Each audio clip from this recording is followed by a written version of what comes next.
Can you guys believe it? We've officially made it to the end of 2021, so let's talk about all of my favorite movies from this past year.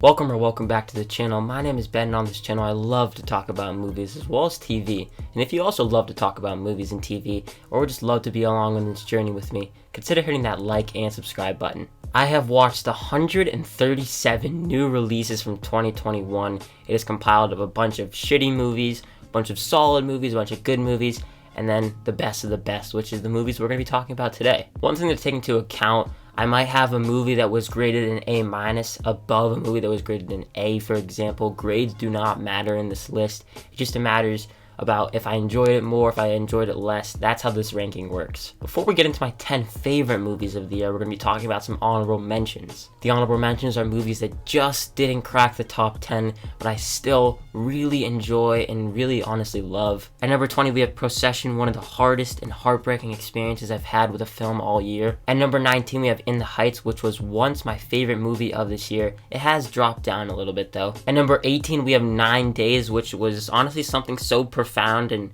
it's honestly unlike anything I've really ever seen before. At number 17, King Richard, a very inspirational sports drama. 16, Come On, Come On, which features some great performances across the board. 15, Free Guy, one of the biggest surprises of the entire year. At 14, we have the biggest surprise of the year, The Tomorrow War. I loved that movie. At number 13, A Quiet Place Part 2, which is a sequel that almost surpasses its predecessor. At number 12, Shang-Chi and the Legend of the Ten Rings, which is one of the best MCU solo movies we've ever gotten. And finally, number 11, Tick Tick Boom, which is arguably the best musical of the year. And without further ado, let's get into the top 10. Coming in at number 10, a movie I just saw today as of filming this video, Licorice Pizza. I had a huge smile on my face all throughout the entire runtime. I went in very skeptical as I had heard a lot of controversy surrounding it. You can't ignore the age gap between our two leads, but I can personally put it aside. But I put it aside because I just enjoyed this movie so much. Alana Haim and Cooper Hoffman are spectacular.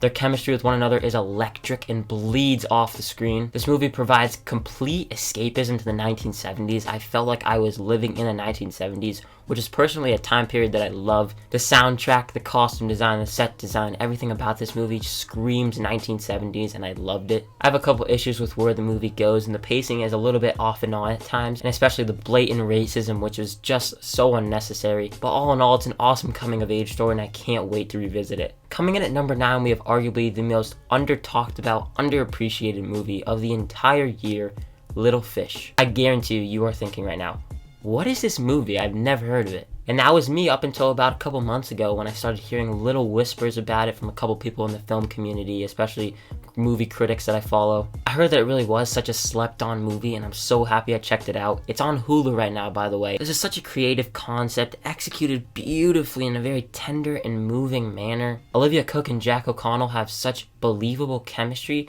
and I felt for their relationship, even though it was just the thing going on screen. And it's because of the attachment that I had to that relationship that I was emotionally invested and kind of a wreck by the end of the movie. Please do yourself a favor and check it out. It's so slept on and so underappreciated, and who knows, maybe you'll love it as much as I did. Coming in at number 8, The Night House. This is slowly becoming one of my favorite psychological thrillers. I was blown away by this movie, and I was not expecting to be that enjoyed by it. It's honestly one of those few experiences that I've had with a movie this year where I thought, gosh, I love movies. It's expertly crafted by David Bruckner, consistently intense and nerve-wracking. The directing is brilliant, and the clever writing keeps you intrigued and invested with not knowing what's going to happen next.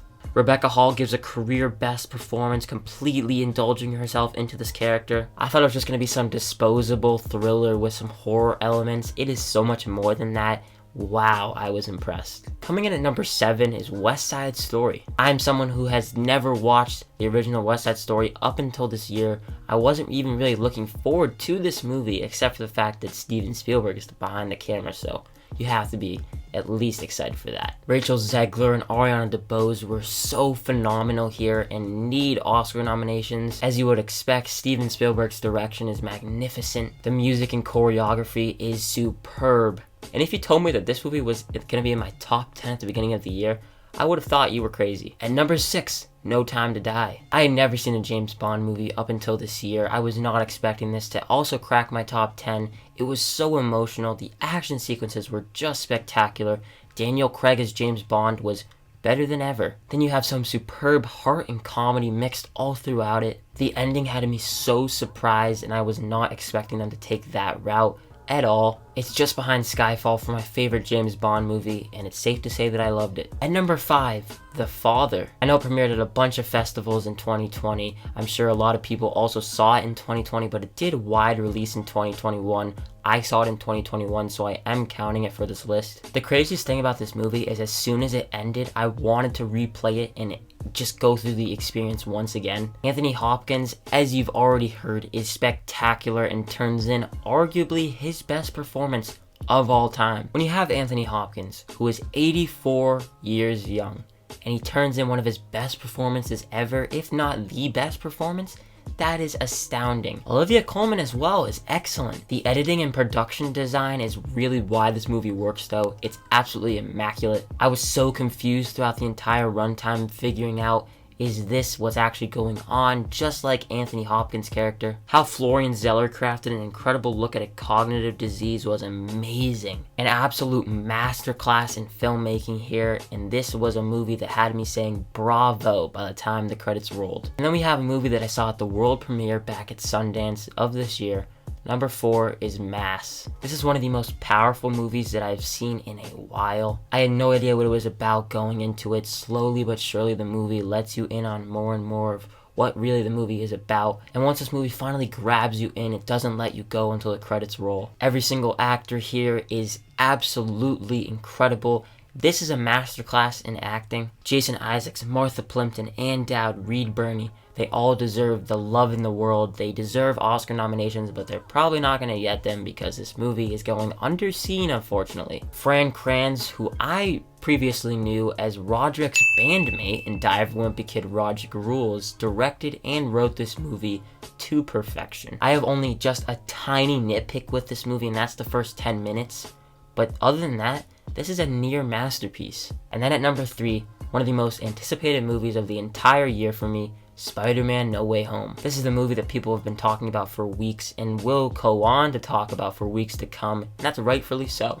I won't get into spoilers if you haven't seen the movie. I don't know what you're doing if you haven't seen it by now, but this is definitely the most crowd-pleasing movie of the year. It packs such an emotional punch, and it features the return of some of our favorite characters of the past 2 decades. It's easily the biggest event since Avengers Endgame, and I'm so happy that it sits as my favorite MCU movie of the year. At number 2, we have the movie that I've recommended the people around me the most. It's the movie that I've told anyone that has needed a movie recommendation to go check out. The movie that I'm so happy is out now and it's getting love. That's Coda. Coda absolutely blew me away. Holy shit, I love it so much. It's so funny, so fresh, and so heartwarming. Amelia Jones, who actually commented on my Instagram post, is absolutely astounding here. I really wish that she would get some Oscar love. Maybe she will. I'm keeping my fingers crossed. I think the actor that has the biggest chance of getting a nomination is Troy Kotsur, and that's so rightfully deserved. He is incredible. There are scenes in this movie that will have you completely choked up, especially the truck scene. If you know, you know. Honestly, out of all the movies on this list, this is the one that I'm so incredibly happy that exists. But at number 1, the movie that has held the number 1 spot since August 5th, that's The Suicide Squad. I gave you little hints right here with King Shark and Harley Quinn, 2 of my favorite characters of the entire movie. James Gunn deserves a round of applause for making me care about every single character in this movie. Every character is fleshed out, they have depth and weight to them, you care for them. I really kept going back and forth about what I wanted to be at the number 1 spot. When thinking about all these movies and looking back at my top 10, Coda could have topped The Suicide Squad. Honestly, No Way Home almost topped The Suicide Squad. It was so hard deciding what movie I wanted to be at number 1. But at the end of the day, I was thinking about it. It's The Suicide Squad because it's the movie that I can watch the most. It's the movie that's so easy to just put on, have a fun time. You can start at any point in time, whether you're halfway through the movie and you find it on cable even, you can just sit down and watch the rest of the movie. It will just make you laugh, it'll make you cry, it'll make you just so happy, really. And for a movie to make you do that, to give you all of these emotions, to give you everything that you want in a blockbuster comic book movie, whatever you want to call it, in a movie like this, that's incredible. And there it is. Those are my favorite movies of the year. But what are your favorite movies of the entire year? Let me know all of that and more down below. Thank you so much for watching this video and for supporting me the entire year.